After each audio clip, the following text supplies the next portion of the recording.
Hello everyone, Brett McRae here from the Northern Ag Network with your Farm and Ranch News. Broadcasting from the Montana Soil Health Symposium, this is an event put on by the NRCS and the Montana Association of Conservation Districts. I'm here with Marnie Thompson, the event coordinator. Marnie, tell me about the partnership between those organizations and how they put this event on.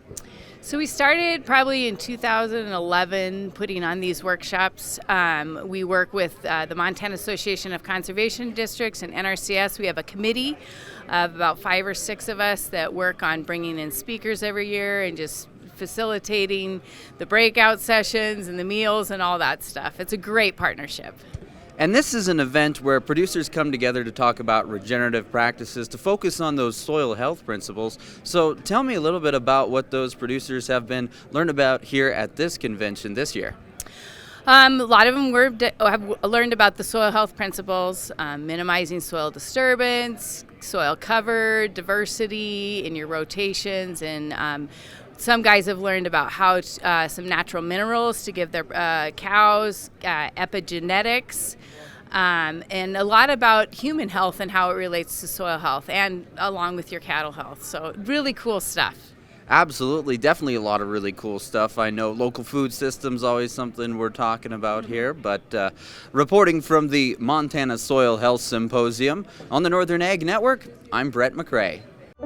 We asked Montana farmer Walt Sales about the challenges of mental health in agriculture.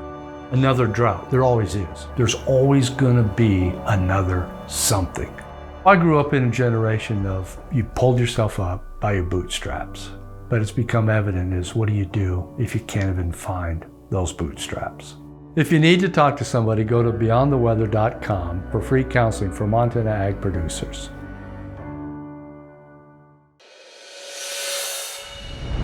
Hi everyone, Brett McRae here with your Farm and Ranch News from the Northern Ag Network.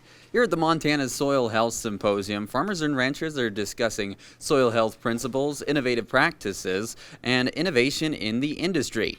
For example, this week we heard from Minton, Saskatchewan farmer Derek Axton on some of the regenerative practices on his farm, which include intercropping, cover crop grazing, fertilizing from compost, and controlled traffic farming.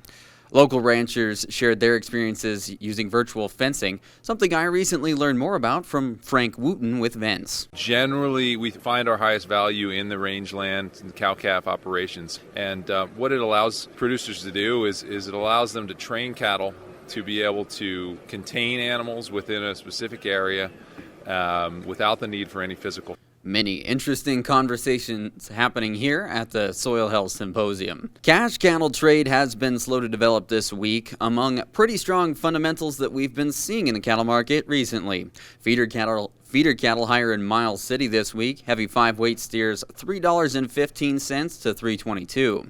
Slaughter lambs steady in Sioux Falls this week, $175 to $191. And yesterday, the Department of Agriculture released its latest World Egg Supply and Demand report, increasing domestic ending stocks for wheat in the current marketing year, slightly increasing world wheat production, and slightly increased exports from Ukraine. Wheat futures had an extremely bearish reaction to the information in the market yesterday. That's all for your Ag Report. I'm Brett McRae, Northern Ag Network.